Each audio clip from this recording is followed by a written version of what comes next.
우리가 몇 주 동안 해서 누가복음 3장의 내용들을 쭉 해서 생각해 보고 있습니다. 세례 요한의 메시지를 중심으로 해서 생각해 보고 있는데 지난주에 세례 요한이 회개의 메시지를 전했을 때 그에게 나온 바리새인들과 사두개인들에 대해서 세례 요한이 어떻게 반응했는지에 대해서 생각해 봤죠. 독사의 자식들이라고 꾸짖었습니다. 그들이 진실한 신앙을 가지고 나온 게 아니었기 때문에 세례 요한은 그들을 향해서 꾸짖었던 것이죠. 이 사두개인과 바리새인들은 자신에게 임할 진노 또 피해가 두려워서 회개하러 왔을 뿐 하나님을 사랑하거나 또 거룩한 열망을 가지고 회개하려고 하진 않았습니다. 여전히 자신들이 아브라함의 자손들이라고 믿었지만 진실한 마음으로 회개하려고 하진 않았죠. 이 내용을 간파하고 세례 요한이 꾸짖었던 겁니다. 그런데 오늘 본문을 보면 바리새인들과 사두개인들과는 다르게 요한의 말씀에 진실하게 반응한 사람들이 등장을 합니다. 예상 외의 사람들이에요. 자, 12절에 보시면 누가 나옵니까? 세리들도 세례를 받고자 하여 세리들이 나와요. 또 14절에 보면 누가 나옵니까? 예, 군인들이 나옵니다. 우리가 그냥 세리들도 왔고 군인들도 세례 받으러 왔구나라고 지나칠 수 있습니다. 그러나 예수님 시대의 배경을 중심으로 해서 이 내용을 보면 굉장히 특별한 내용이고요, 황당한 내용이기도 합니다. 아마 그 당시 사람들이 오늘 본문을 읽었다면 아니 왜 여기서 세리가 나오지? 왜 여기서 군인들이 등장을 하지? 이런 생각을 했을 거예요. 여러분, 세리는 어떤 사람들입니까? 세금을 거두는 사람이죠. 로마 시대의 세금 징수 방법을 보면 세리들이 어떤 식으로 세금을 징수하고 또 그 과정에서 얼마나 나쁜 짓을 많이 했는지를 알 수가 있어요. 로마 시대의 세금을 거두는 방법이 조금 복잡했습니다. 이 복잡한 그 절차 때문에 세리들이 나쁜 짓을 하기에 굉장히 수월했거든요. 로마 시대의 세금을 거두어 드리는 방식은 기본적으로 그 도급제였어요. 이게 뭐냐면 통치자들이 세금 징수권을 개인이나 그룹에게 양도를 하는 겁니다. 그러니까 우리는 직접적으로 그 국가에게 세금을 내잖아요. 근데 로마가 어떤 개인이나 집단에게 세금 징수권을 주는 거예요. 그럼 이 세금 징수권을 국가로부터 따낸 사람들이 어떻게 세금을 걷냐면 먼저 자기 돈으로 일정 세금을 다 로마에게 바쳐버립니다. 그리고 나서 이 자기가 미리 낸 세금의 분량대로 사람들에게 돈을 뜯어내기 시작하는 거예요. 근데 사람이 낸 만큼만 뜯어낼까요? 아니죠. 뭔가 좀 덧붙여서 뜯어내려고 하지 않겠습니까? 그러다 보니까 부과된 세금에 플러스 알파를 해서 이 사람들이 세금을 뜯어내기 시작하는 거예요. 근데 이 세금 징수권을 받은 개인이나 아니면은 그룹이 세금을 거둘 때에 본인이 일일이 돌아다니면서 세금을 걷기는 좀 어렵잖아요. 그래서 일꾼들을 쓰는 겁니다. 그래서 세금 징수권을 따낸 이 사람을 가리켜서 세리장이라고 불러요. 대표적으로 누가복음에 삭개오가 세리장이었습니다. 그리고 세리장에게 고용이 되어서 집집마다 돌아다니면서 세금을 뜯는 사람을 가리켜서 세리라고 이야기하는 거예요. 그럼 이 세리들은요, 세리장이 거두라고 하는 만큼만 거뒀을까요? 아니죠. 자기들 주머니에 채울 것을 플러스 알파로 해서 거뒀겠죠. 그러니까 2중 3중으로 세금이 불어나는 일들이 일어난 겁니다. 그러니까 사람들이 국가가 예를 들어서 100만 원 되게 많죠. 10만 원만 세금을 부과했다면 나중에 내야 되는 세금은 20만 원, 30만 원이 되어버리는 거예요. 플러스 알파를 해서 2중 3중으로 걷어버리니까요. 그런 식으로 해서 사람들에게 세금을 징수하고 걷었습니다. 그러다 보면 사람들이 이거 너무 부당합니다. 내가 들어보니까 로마에서 이 정도만 세금 내려고 했는데 왜 당신들은 이만큼 우리에게 세금을 걷어갑니까 하면서 버티는 사람들이 있겠죠. 그럼 이 버티는 사람들에게는 어떻게 돈을 걷었을까요? 두 가지 방법이 있었대요. 첫 번째로는 사설 용병을 고용하는 거래요. 그래서 소위 어깨들 있죠. 조폭들을 고용하는 겁니다. 세리들이. 근데 조폭들을 고용하려면 돈이 들겠죠. 그래서 조폭 고용비까지 플러스해서 세금을 걷었어요. 그러니까 계속 불어나는 겁니다. 두 번째로는 공권력을 투입하는 방법이 있어요. 바로 군인들을 투입하는 겁니다. 근데 이 군인들을 투입할 때에도 군인들에게 뒷주머니 돈을 줘야 군인들이 움직이지 않겠습니까? 그러니까 역시 군인들을 움직이는데도 돈이 필요하니까 거기에 플러스 알파를 해서 세금을 걸었다고 해요. 그러니까 여기 나오는 세리들이 그러한 나쁜 짓을 계속해서 저지르는 사람들이었고, 사람들은 이 세리들을 진짜로 싫어했습니다. 하나님 백성에서 제외되어야 될 1순위가 누구냐라고 물어보면 세리들이라고 대답을 했어요. 그런데 아까 제가 말씀드렸던 것처럼 세리들이 세금을 거둘 때에 공권력을 투입할 때 누구를 투입했다고요? 군인들을 데리고 갔다고 했잖아요. 여기 오늘 본문에 나오는 군인들이 바로 그런 군인들입니다. 세리들에게 고용이 되어서 돈을 뜯어냈던 사람들, 여기 나오는 군인들이 그러한 군인들이에요. 대부분 학자들은 이 군인들이 로마 출신의 군인들이라기보다도 유대인 출신의 군인들이라고 이야기를 많이 하더라고요. 그러니까 이 군인들이 세리와 같이 등장을 하고 있고요. 14절에 보면 돈과 관련된 내용들이 군인들에 대한 내용에서 등장을 하거든요. 그러니까 아마도 이 군인들은 세리들에게 고용된 군인들이었을 가능성이 높습니다. 그러니 이 군인들도 유대인들이 봤을 때는 진짜 천하의 나쁜 사람들이거든요. 총칼을 들고, 그 당시에는 총이 없었겠지만 뭐 칼과 창을 들고 들어왔으니 뭐 돈을 안 낼 수가 없잖아요. 그러니까 강탈당하는 겁니다, 사람들이. 그러니까 세리들과 마찬가지로 이 로마 군인들도 나쁜 사람들, 진짜로 하나님 나라에서 쫓겨나야 될 사람들이라고 그 당시 사람들은 생각을 했습니다. 근데 독특한 건 뭡니까? 오늘 본문에 보니까 이 세리들과 군인들이 회개의 자리로 나왔다는 것. 이게 독특한 부분입니다. 전혀 회개할 것 같지 않은 사람들, 아니 회개할 가능성이 없다고 생각했던 천하의 나쁜 사람들이 은혜를 입고 돌아온 것입니다. 하나님 앞에 나오고 있는 거예요. 그 당시 경건한 자들이라고 여겨졌던 바리새인들과 사두개인들은 독사의 자식들이라는 꾸지람을 들었습니다. 그들은 진실한 회개를 하지 않았거든요. 그런데 오늘 본문에 나오는 세리들과 군인들은요, 정말로 진실한 삶의 변화를 요구하는 그 부르짖음에 응답해서 나왔다고요. 하나님 앞에 진짜 새 삶을 살고 싶어서 나온 사람들입니다. 역설적으로 가장 악질적이라고 손가락질 받던 이 사람들은 진실한 회개로 나오고, 반대로 그 당시에 굉장히 경건한 사람들이라고 여겨졌던 서기관들, 바리새인들, 사두개인들은 오히려 진실한 회개를 하지 않으므로 꾸지람을 받는 일들이 오늘 본문에서 펼쳐지고 있는 것입니다. 다른 사람들은 몰라도 이 세리와 군인들은 절대로 회개할 수 없을 거라고도 생각했거든요. 우리도 전도하다 보면 그런 사람들 가끔 만날 때가 있거든요. 전도 대상자들로 마음에 품고 있지만, 야, 진짜 저 사람은 예수 안 믿을 것 같다. 전도를 해도 씨알도 안 먹히고, 진짜 교회 가자고 그렇게 이야기를 해도 뭐 마음 하나 바늘 꽂을 구석 없는 그런 사람들이 있거든요. 이 세리들과 군인들이 그런 사람이에요. 그런데 하나님의 은혜가요, 이 사람들에게 임한 겁니다. 예측할 수 없는 하나님의 은혜가 임한 겁니다. 저는 이게 하나님께서 일하시는 아주 독특한 방식이라고 생각을 합니다. 하나님의 은혜는요, 예측 불가능하게 임해요. 하나님의 은혜는 우리의 생각과 예상과는 다르게 역사하는 경우가 많습니다. 아, 저 사람은 진짜 법 없이도 살 사람인데 하는 사람들은 오히려 예수님은 안 믿는 경우들도 많고요.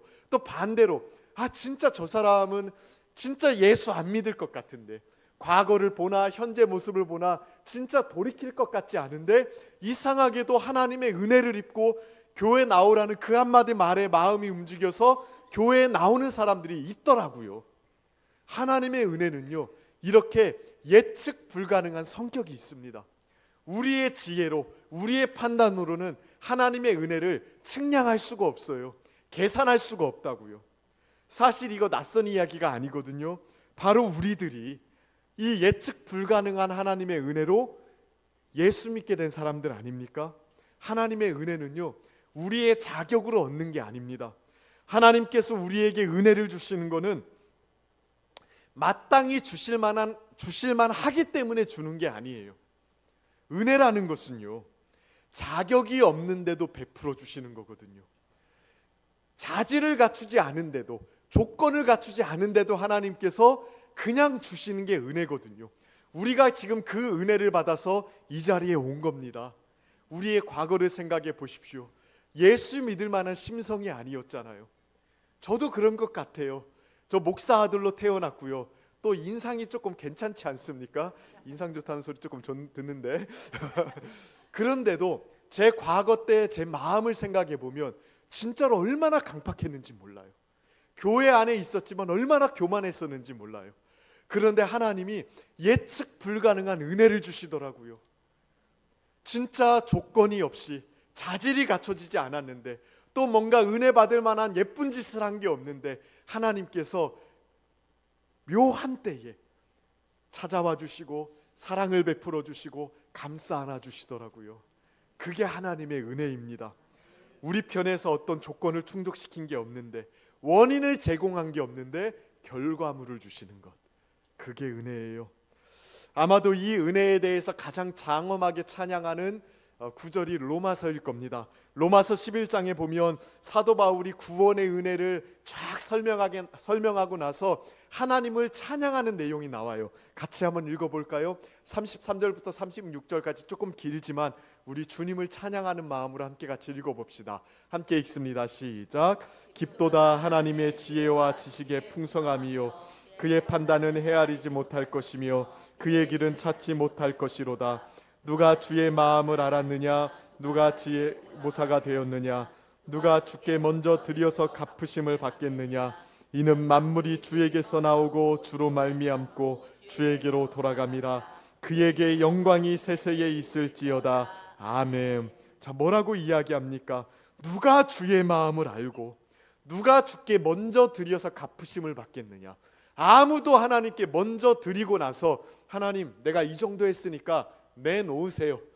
내가 이 정도 조건을 갖추었으니까 여기에 합당한 거 주세요. 이렇게 말할 수 있는 사람이 있다 없다? 없대요. 우리 다 죄인이래요. 하나님 앞에 아무런 자격이 없는 사람이래요. 그러나 하나님께서 우리에게 아무런 조건 없이 예측 불가능한 은혜를 주권적으로 주셨답니다.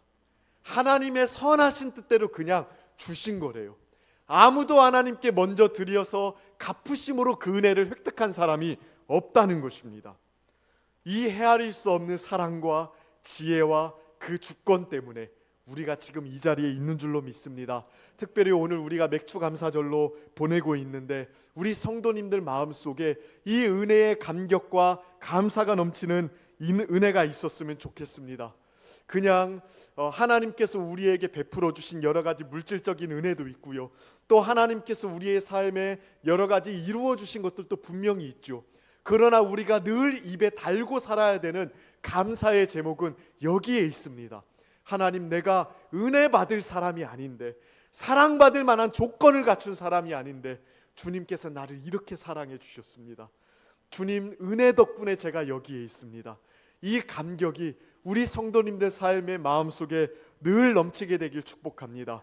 이 부분을 잊어버리는 사람들이 너무나도 많아요. 이 은혜를 잊어버리면 신앙생활이 권태로워지기 시작해요. 신앙생활의 감격이 사라지기 시작해요. 그러면 진짜로 메마르고 팍팍한 신앙생활을 하게 되거든요. 그것만큼 재미없는 신앙생활은 없습니다. 기도할 때도, 찬양할 때도, 예배 드릴 때도, 성도와 성도가 얼굴을 마주하며 교제할 때에도 이 은혜의 감격이 있으면 모든 것이 기쁩니다. 감사가 넘치거든요. 군인들이 하나님 나라에 들어갈 수 있다는 것, 세리들이 하나님 나라 백성이 되었다는 것, 이 사실을 우리가 늘 마음속에 품는 사람들이 되기를 바랍니다. 그리고 우리가 다른 사람을 바라볼 때에도 아마 그 당시 사람들은 세리들을 보면서 또 군인들을 보면서 저 사람 저거 천하의 나쁜 사람, 다른 사람은 다 천국에 들어가도 저 사람은 안 될 거야, 이렇게 생각했을 거라고요. 우리도 사실은 사람을 바라볼 때에 낙인을 찍고 보는 경우들이 많거든요. 저 사람은 저래 사는데, 저 사람은 저렇게 사는 게 마땅해, 저 사람은 가망이 없어, 저런 사람이 어떻게 예수를 믿겠어, 우리가 이렇게 생각하고 살아갈 때가 있거든요. 그러나 반대로 진짜로 하나님의 은혜면 저 사람 변화될 수 있어. 하나님의 은혜면 저 사람 새 삶을 살아갈 수 있어. 하나님의 은혜면 안 될 것 같은 저 일도 될 수 있어. 이 밝은 가능성을 가지고 살아가는 우리 성도인들 되시기를 축복합니다. 그러면 계속해서 우리 본문을 함께 보실까요? 자, 세리들과 군인들을 포함한 여러 사람들이 요한의 메시지에 반응해서 참된 회개로 나오기 시작했습니다. 자, 그러면 이들이 어떻게 회개를 하는지 보실까요? 바리새인들과 사두개인들의 회개는 거짓 회개라고 지난주에 말씀드렸죠. 참된 회개가 아니었기 때문에 꾸지람을 들었다고 말씀드렸잖아요. 그러면 세리들과 군인들은 어떻게 참된 회개로 나왔는지 한번 보시겠습니다. 자, 먼저 이들이 어떤 식으로 반응하는지를 한번 보실까요? 세례 요한이 회개의 메시지를 전했을 때 이 사람들의 반응을 함께 한번 보십시다.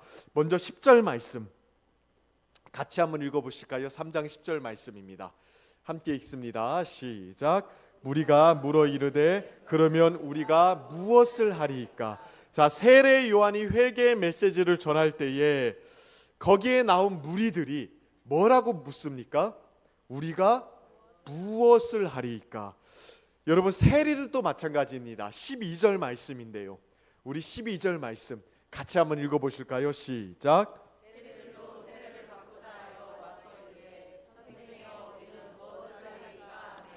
선생이여 우리가 무엇을 하리일까? 똑같은 질문을 합니다. 군인들도 마찬가지예요. 14절 말씀인데 여기도 한번 같이 보시겠습니다. 시작. 군인들도 물어 이르되 우리는 무엇을 하리이까 하며, 여기까지요. 회개를 하기 위해서 나오는 자들마다 물어보는 게 있어요. 이거 바리새인들과 사두개인들이 하지 않았던 질문입니다. 그냥 그들은 우리가 어떻게 하면 진노를 피할 수 있지? 이 생각을 가지고 나왔죠. 근데 진짜 참되고 올바른 마음으로 회개하는 사람들이 질문하는 게 있어요. 공통적인 반응이에요. 우리가 무엇을 하리이까? 이 질문이 중요합니다. 회개를 하는 사람들에게는 반드시 이 질문이 있습니다. 하나님 앞에 합당하게 살아가는 것이 무엇인지 고민하기 시작해요. 하나님께서 내 삶에 원하는 것이 무엇인지 생각하기 시작합니다. 그러면서 묻는 겁니다. 내가 무엇을 하면 좋을까? 이제부터. 이거 오늘 본문에만 나오는 게 아니거든요. 사도행전 2장 37절에 보면 사도 베드로가 복음을 증거했을 때 그 복음의 메시지를 듣고 가슴에 충격을 받고 양심의 가책을 받은 사람들이 이렇게 반응을 합니다. 같이 한번 읽어보실까요? 함께 읽습니다. 시작. 그들이 이 말을 듣고 마음에 찔려 베드로와 다른 사도들에게 물어 이르되 형제들아 우리가 어찌할꼬 하거늘. 오늘 우리 본문에 나오는 사람들과 동일한 질문이에요. 형제들아 우리가 어찌할꼬? 우리가 그럼 어떻게 살면 좋겠는가? 이 질문을 하는 겁니다. 사도 바울의 회심을 봐도 마찬가지예요. 사도행전 22장에 보면 예루살렘에 올라간 사도 바울이 유대인들을 향해서 자신이 변화된 그 은혜의 간증을 전도할 때 전하거든요. 그때 자기에게 나타난 예수님께 사도 바울이 어떻게 반응했는지가 나옵니다. 사도 바울은 두 가지 반응을 했어요. 첫 번째로는요, 사도행전 22장 8절에 보면 첫 번째 질문이 뭐냐면 주님 누구이십니까? 이 질문을 합니다. 그러자 예수님께서 나는 네가 박해하는 나사렛 예수다 이렇게 대답을 하시죠. 자기에게 나타나신 분이 예수님이라는 걸 확인하자 사도 바울이 그 다음에 뭐라고 질문하는 줄 아십니까? 사도행전 22장 10절 말씀인데 뭐라고 질문하는지 한번 보십시다. 내가 이르되 주님 무엇을 하리이까? 똑같지 않습니까? 자기에게 나타나시는 분이 부활하신 나사렛 예수라는 사실을 확인하고 나서 똑같은 질문을 합니다. 주님 그럼 제가 무엇을 하면 좋겠습니까? 은혜를 받고 참된 믿음으로 또 참된 회개로 나오는 사람들은 언제나 동일한 반응을 나타냅니다. 바리새인들과 사두개인들처럼 단순히 자기에게 오는 심판이 두려워서 회개하는 게 아니에요. 이 사람들 마음속에는 거룩한 열망이 있습니다. 하나님 앞에 어떻게 살면 좋을까? 하나님이 요구하시고 원하시는 삶이란 무엇일까? 나는 내 삶을 오늘부터 어떻게 바꿔야 될 것인가? 이걸 고민하기 시작해요. 19세기에 니콜라이 진첸도르프 라는 그 백작이 있었습니다. 근데 이 분이 한 미술관에 가서 그림을 구경하고 있는데 도미니코 페티가 그린 에케 호모, 그 번역을 하면 이 사람을 보라라는 그림이거든요. 이 그림을 발견해요. 가시관을 쓰고 고난받는 예수님의 표정을 그린 그림입니다. 근데 이 그림 안에 라틴어로 문구가 쓰여져 있는데 뭐라고 쓰여져 있냐면 나는 이 모든 것을 너를 위해 행했다. 너는 나를 위해 무엇을 하겠느냐. 이 문구가 쓰여져 있었답니다. 진첸도르프가 그 자리에서 움직일 수가 없었어요. 너는 나를 위해서 무엇을 할 것인가? 이 질문이 주님께서 자기에게 하는 질문과 같았대요. 그래서 이 질문에 대해서 이 사람이 진실하게 답하는 삶을 살아가기 시작합니다. 삶이 변화되기 시작했어요. 자신의 영지에서 종교개혁의 박해를 받아 피난온 피난민들을 돌보는 공동체를 세웁니다. 헤른후트 공동체라는 공동체인데 나중에 이 공동체가요 하나님의 부흥의 역사를 경험하는 공동체가 되거든요. 24시간 365일 기도하는 공동체가 됩니다. 약 100여 년 동안 단 한시도 기도가 꺼지지 않는 공동체가 됩니다. 그리고 이 공동체에서 개신교 최초로 평신도 선교사를 파송해요. 1732년에 평신도 선교사를 파송하면서 세계 선교의 문을 여는 일들을 합니다. 진첸도르프라는 이 사람이 너는 나를 위해서 무엇을 할 것인가? 예수님의 이 질문에 진실하게 답했을 때 이 사람의 삶도 변화되고 세계 선교의 역사도 변화되는 놀라운 일들이 일어났거든요. 저는 우리의 신앙생활이 이 질문에 답하는 신앙생활이 되어야 된다고 생각합니다. 여러분들은 이 질문에 대해서 어떻게 답하실 것입니까? 매일매일 반복되는 하루지만 너는 나를 위해서 어떻게 살 것인가? 라고 묻는 이 예수님의 질문에 여러분들은 얼마나 진심을 다해서 반응하고 계십니까? 정말로 생각보다 이렇게 반응하며 살아가는 사람들이 많지 않습니다. 하나님의 말씀 앞에서 그렇다면 나는 어떻게 살 것인가? 우리가 무엇을 하면 좋겠습니까? 이렇게 반응하는 사람들이 생각보다 많이 없어요. 하나님의 말씀을 그냥 듣고 마는 경우가 굉장히 많고요. 애매한 감정을 가슴에 품고 은혜 받았다고 만족하고 행동의 변화로 나아가지 않는 사람들은 더 많습니다. 어떤 경우에는 주님의 말씀에 반감을 가지고 분노하는 경우도 있죠. 말씀을 듣고 이제 우리는 어떻게 살면 좋겠는가? 이 질문을 하는 건 결코 흔한 일이 아닙니다. 하나님께서 참된 은혜를 베풀어 주시고 회개와 믿음의 역사를 일으키는 곳에 이 질문을 하는 사람들이 생기는 거예요. 그리고 이 질문을 하는 사람들의 삶은 반드시 변화되고요. 이 질문을 하는 사람들이 처해 있는 환경과 여건과 가정과 일터가 변화되기 시작하는 겁니다. 우리 자신들을 한번 돌아보십시오. 우리는 하나님의 말씀 앞에 어떻게 반응하고 계십니까? 말씀이 들릴 때에 주님, 제가 어떻게 하면 좋겠습니까? 이 말씀 앞에 제가 어떻게 돌이키면 좋겠습니까? 제가 어떻게 살면 좋겠습니까? 이 질문을 반드시 하시길 바랍니다. 그래야 말씀이 삶으로 체화되어서 나아갈 수가 있습니다. 말씀을 듣고만 마는 아니면 뭉클한 감정 하나만으로 만족해버리는 그런 신앙 말고 이제는 진짜 실천할 방향을 가지고 나아가는 우리 성도님들의 삶이 되길 축복합니다. 그렇다면 한 걸음 더 나아가서 볼까요? 자, 무엇을 해야 하느냐는 질문에 대해서 세례 요한은 그럼 어떻게 대답했을까요? 세례 요한의 대답 안에는 참된 회개의 열매가 무엇인지를 보여주는 내용들이 담겨 있습니다. 먼저 무리들이 어떻게 하면 좋겠습니까? 라는 질문에 11절 말씀을 보실까요? 어떻게 대답했는지 함께 읽습니다. 시작. 대답하여 이르되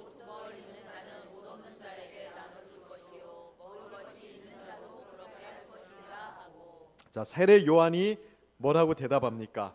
대단한 걸 요구한 게 아니죠. 금식을 하라는 것도 아니고요. 목숨 건 헌신을 하라는 것도 아닙니다. 뭐 일 다 때려치고 신학교 들어가라 이런 얘기도 아닙니다. 아주 단순한 걸 요구해요. 옷 2벌 있는 자는 없는 자에게 나눠주래요. 먹을 것이 있는 자도 누구에게? 없는 자에게 나눠주래요. 요한이 말한 이 옷은 헬라어로 키톤이라고 하는데 대부분의 경우 이 속옷을 가리키는 겁니다. 일반적으로 유대인들은 이 속옷 위에 겉옷을 입었거든요. 긴 겉옷. 근데 이 겉옷은 없으면 안 되는 거예요. 가난한 사람이라도 이 겉옷은 반드시 하나씩은 가지고 있습니다. 근데 너무 가난하면 겉옷은 있는데 속옷은 없는 경우가 있었대요. 진짜 가난한 경우에. 그 가난한 사람들에게 속옷을 나눠주라고 이야기해요. 근데 재밌는 것은 뭐냐면 두 벌 있는 자는 없는 자에게 나눠주래요. 여러분, 속옷이 두 벌 있는 거는 많은 걸까요? 적은 걸까요? 적은 거거든요, 이것도. 근데 두 벌 중에 한 벌을 주는 거 쉬운 걸까요? 어려운 걸까요? 어려운 거예요. 그런데 두 벌이 있는 자는 자기에게 족한 줄로 알고 다른 사람의 필요를 위해서 나눠주라는 겁니다. 그러니까 그만큼 가난하고 어려운 사람들, 그 필요에, 절대적인 삶의 필요에 허덕이는 사람들을 외면하지 말라는 거예요.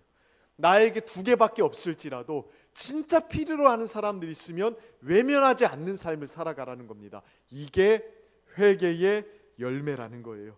일상생활 속에서 진짜로 가난에 허덕이고 삶의 절대적인 필요에 힘들어하는 사람들에게 반응하는 것, 다른 말로 조금 포괄적으로 이야기하면 이웃에 대한 사랑을 실천하는 삶을 살으라는 거예요.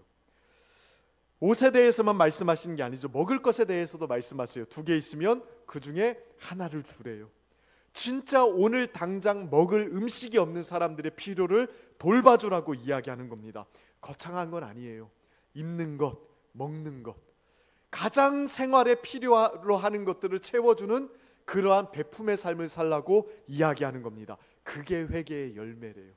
어떻게 보면 굉장히 소소할 수 있거든요. 다른 사람의 필요에 응답하는 삶, 밥 한 끼 사주는 것, 또는 진짜 가난한 사람들에게 옷 한 벌 사주는 것, 커피 한 잔 사주는 것, 이런 생활의 실천 속에서 회개의 열매가 맺힌다는 겁니다. 세리와 군인들에 대해서는 뭐라고 이야기합니까? 세리들이 회개한다고 했을 때 일반적으로 기대하는 것은, 야, 세리직 그만하고 다른 직업 찾아봐, 이거 아니겠습니까? 세리가 살아가는 그 생태계 자체가 얼마나 부패했어요.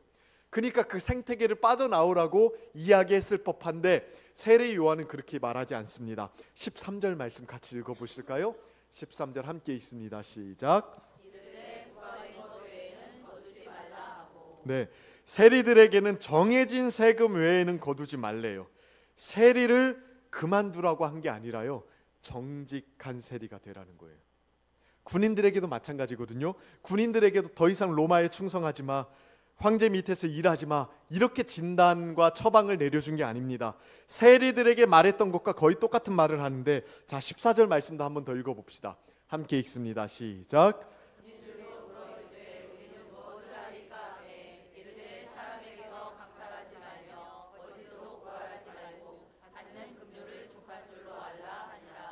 자신들이 가지고 있는 힘을 악용해서 다른 사람을 괴롭히거나 착취하지 말고 본연의 직무에 충성하래요. 사회의 치안을 유지하고 급료를 받는 것에 만족하래요. 그 힘, 그 권력을 남용하지 말고 오히려 다른 사람을 보호하고 그런데 사용하라고 이야기하고 있는 겁니다. 여러분, 지금 세례 요한이 요구하고 있는 것이 무엇입니까? 회개의 열매로 대단한 것을 요구하고 있는 게 아닙니다. 직장 그만두고 선교사 되라고 이야기하는 게 아니에요. 지금 살고 있는 일상생활 속에서 하나님의 백성다운 정직한 모습을 회복하라는 겁니다. 일상의 개혁, 아주 사소하고 매일매일 반복되는 일상을 개혁하라고 이야기하고 있는 거예요. 저는 우리가 이 부분에 주목해야 된다고 생각합니다. 진짜 회개의 열매가 뭡니까? 세리는 정직한 세리가 되는 거고요, 군인은 급료에 만족하는 군인이 되는 겁니다. 우리 주변에 속옷이 없는 자들, 먹을 것이 없는 자들을 돌보며 살아가는 거예요. 이게 세례 요한이 외쳤던 삶의 열매고 회개의 열매입니다. 거창한 게 아니죠. 나라를 바꾸는 게 아니잖아요. 세상을 뒤엎자는 게 아니잖아요. 일상을 개혁하자는 거예요. 매일매일 반복되는 생활, 그 생활 속에 하나님 백성으로서의 진실함과 거룩함과 정직함을 회복하자는 겁니다. 그 사회심리학에서 깨진 유리창 이론이라는 게 있대요. 뭐냐면 깨진 유리창과 같은 작은 무질서가 방치될 때 범죄로 이어진다는 거예요. 그러니까 예를 들어서 그 슬럼가처럼 빈 건물들이 있는 그런 그 폐쇄된 도시가 있다고 해봅시다. 멀쩡히 있을 때는 괜찮은데 유리창 한두 개가 깨지잖아요. 그럼 거기에 범죄율이 증가한다는 이론이에요. 반대도 마찬가지입니다. 작은 무질서들이 바로잡히면 오히려 범죄율이 감소한다는 이론이기도 해요. 예를 들면 옛날에 뉴욕에서 지하철의 낙서를 뉴욕시에서 다 지우는 작업을 한번 합니다. 그리고 사람들에게 무임승차를 못하도록 방지하는 감시 작업을 하기 시작해요. 자, 낙서를 지우고 무임승차하지 못하게 한 이거 하나 한 거거든요. 근데 이 행동 때문에 뉴욕의 범죄율이 낮아지기 시작합니다. 굉장히 사소한 변화들이고 또 굉장히 일상적인 변화들인데 이 일상적인 변화들이 누적되다 보니까 삶이 변화되고 세상이 변화된다는 이론이 깨진 유리창 이론이에요. 저는 우리의 삶도 마찬가지라고 생각을 해요. 여러분인 회개에 합당한 열매는 어디 있습니까? 우리가 일상을 개혁하고 회개에 합당한 열매를 살기 시작할 때 거기에서부터 세상이 바뀌는 거지, 우리의 일상이 바뀌지는 않는데 나라가 변화되고 세상이 바뀌는 일들, 그런 일들이 일어나지 않습니다. 하나님 나라의 역사가 일어나는 일들은 우리의 일상이 변화될 때 일어나는 거예요. 우리 삶에 적용될 수 있지 않겠습니까? 회사를 다니시는 분들은 성실하게 일하는 게 회개에 합당한 열매일 거예요. 그러지 않겠습니까? 학생들은 공부에 충실한 게 회개에 합당한 열매입니다. 회개를 하고 진짜 변화되었다고 해서 학생들이 학교 때려치고 전도회 현장으로 나가는 건 회개에 합당한 열매가 아닙니다. 학생들은 공부를 열심히 하는 게 회개에 합당한 열매예요. 사업을 하시는 분들은 거래처에서 정직과 성실을 다하는 게 회개에 합당한 열매겠죠. 교회의 직분자들은요, 자신에게 맡겨진 직무에 충실한 게 회개에 합당한 열매가 될 것입니다. 남편은 아내를 사랑하는 게 회개에 합당한 열매예요. 아내는 남편을 존중하는 게 회개에 합당한 열매입니다. 이런 것들을 다 제쳐놓고 막연하고 대단한 것을 생각할 필요가 없다고요. 그거는 성경이 가르치는 회개에 합당한 열매가 아닙니다. 일상을 개혁하셔야 됩니다.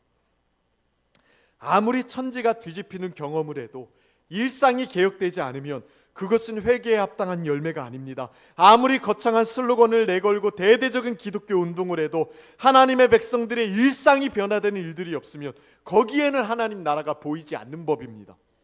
그러니까 속지 마십시오. 하나님 나라는 어디 거창한 게 있는 게 아니라 여러분의 가정, 일터, 생업의 현장, 여기서 가난한 자들을 돌보고 성실과 정직과 진실함을 다해서 충성되게 살아갈 때 나타나는 거지, 다른 데 거창하게 어디 임하는 게 아닙니다. 미로슬라브 볼프라는 신학자가요, 광장에선 기독교라는 책에서 이렇게 이야기했어요. 이 구절을 마지막으로 인용해드리고 설교를 마칠까 해요. 그리스도인이 된다는 것은 자신이 속해 있는 자리를 떠나지 않으면서 다르게 살아가는 것이다. 그리스도인으로 산다는 것은 주어진 문화 속에서 문화 밖으로는 한 발자국도 내딛지 않으면서 그 문화에 이질적인 것을 계속해서 도입하는 것이다. 그러니까 예수 믿는 사람으로 산다는 것은 우리가 처해 있는 자리를 떠나지 않으면서 동시에 다르게 살아가는 거래요. 우리가 처해 있는 문화적 환경 속에 벗어나지 않으면서 예수님의 법칙을 따라서 거룩하고 진실하게 사는 것, 그게 예수님 믿는 사람의 삶이래요. 언제 어디서나 이 마음으로 살아가는 은혜가 있기를 바랍니다. 그래서 오늘 말씀을 듣고 내가 무엇을 하면 좋겠습니까? 라는 질문에 우리 일상이 개혁되는 은혜가 있기를 바랍니다. 가정이 달라지고 일터가 달라지고 매일같이 마주대야 하는 관계가 달라지고 학생들은 학교 생활이 달라지고, 그래서 정말로 그곳에서 하나님 나라의 은혜가 꼽히는 복된 은혜의 역사가 있기를 주님의 이름으로 축원하고 축복합니다. 우리 이 시간 함께 같이 기도할까요?